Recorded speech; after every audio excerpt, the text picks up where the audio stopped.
अगर आप हिंदू हैं और तमिलनाडु में सनातन धर्म का अपमान करने वालों को देखकर आपको गुस्सा आता है तो ये वीडियो आपके लिए है। अगर आप रामलला के भक्त हैं और आपको तमिलनाडु में हर रोज रामलला का अपमान देखना पड़ता है तो ये वीडियो आपके लिए है। अगर आप सनातनी हैं और आप केरल में हिंदुओं के ऊपर हो रहे अत्याचारों को देखकर रो पड़ते हैं तो ये वीडियो आपके लिए है। अब वक्त आ गया है कि हम हिंदू अपने आंसुओं को पोंछ लें, क्योंकि आ गए हैं मोदी के करण अर्जुन, जो तमिलनाडु और केरल में मोदी जी को ऐसी जीत दिलाने जा रहे हैं जिसे देखकर आप भी कह उठेंगे अब की बार 400 पार। तो आखिर वो कौन करण अर्जुन है जिनके बल पर मोदी ने साउथ इंडिया में भगवा फहरा देने का संकल्प ले लिया है?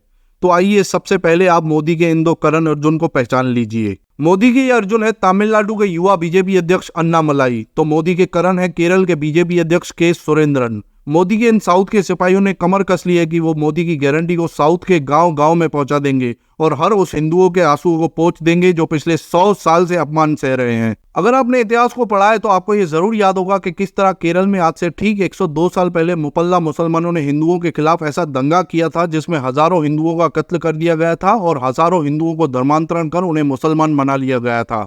इसके बाद ही साल 1925 में आरएसएस की स्थापना की गई और ये संकल्प लिया गया कि हिंदुओं के खिलाफ होने वाले अत्याचारों के खिलाफ संघ देश में हिंदुओं को एक करेगा। केरल की ये घटना सभी हिंदुओं को आज भी डराती है, क्योंकि केरल में आज हिंदुओं की संख्या सिर्फ 54% रह गई है और वहां आज मुसलमानों की आबादी 27% और ईसाइयों की आबादी 19% के लगभग है। इसके अलावा केरल की वामपंथी सरकार ने वहां के ज्यादातर हिंदुओं को नास्तिक और वामपंथी बना दिया है। वामपंथियों, ईसाई मिशनरियों और मुपल्ला मुसलमानों की ये तिकड़ी इतनी मजबूत है कि वहां के हिंदू चाहकर भी एक नहीं हो पा रहे और रोज वहां किसी न किसी धार्मिक हिंदू के ऊपर अत्याचारों की खबरें आती रहती हैं। यहाँ तक कि वामपंथी सरकार पर आरोप है कि उसने सबरीमला मंदिर की पवित्रता को खत्म करने की साजिश रची है।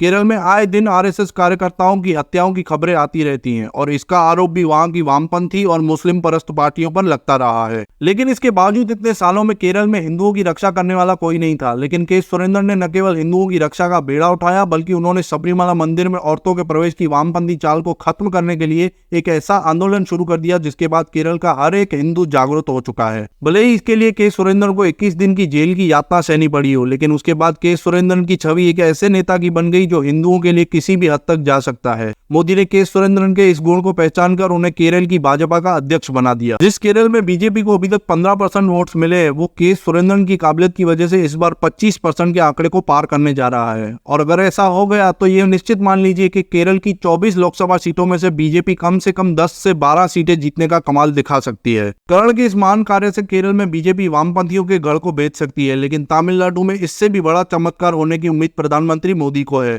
तमिलनाडु में के अन्नामलाई की पदयात्रा के बाद वहां के हिंदुओं के मन में जो जोश उत्पन्न हुआ है वो हाल ही में तिरुपुर में हुई मोदी की रैली में दिखा। लाखों हिंदू अपने थिरु यानी मोदी को देखने के लिए आए और अन्नामलाई की तपस्या को पूर्ण होते हुए पूरी दुनिया ने देखा। ऐसा माना जा रहा है कि अन्नामलाई के आग्रह पर मोदी खुद भी इस बार तमिलनाडु के रामेश्वरम से चुनाव लड़ सकते हैं और अगर ऐसा हुआ तो ये माना जा रहा है कि बीजेपी तमिलनाडु के 38 लोकसभा सीटों में से कम 15 पर जीत हासिल कर सकती है। इसके अलावा अन्नामलाई की लोकप्रियता को देखते हुए वहां की क्षेत्रीय पार्टी तमिल मनीला कांग्रेस भी एनडीए में शामिल हो गई है। कहा तो ये भी जा रहा है कि अब एआईडीएमके भी मोदी और अन्नामलाई के भरोसे ही अपनी चुनाव की नैया को पार लगाने के लिए साथ आने को बेकरार है। अन्नामलाई की इस मेहनत में उनकी वो रणनीति काम आ रही है जिसमें उन्होंने डीएमके की राम विरोधी पेरियार वाली राजनीति को चुनौती दे दी है और अब वहां तमिलनाडु में सिर्फ जय श्री राम का नारा गूंज रहा है। अगर अन्नामलाई की ये तपस्या रंग लाती है तो संभव है कि तमिलनाडु में भी भगवा लहराएगा और केरल में एक बार फिर से सनातन धर्म की स्थापना हो जाएगी। अगर आपको हमारा ये वीडियो पसंद आया हो तो इस वीडियो को जरूर लाइक और शेयर कीजिए और सनातन धर्म के हितों की बात करने वाले हमारे इस चैनल हर्षद चेलानी को सब्सक्राइब कीजिए।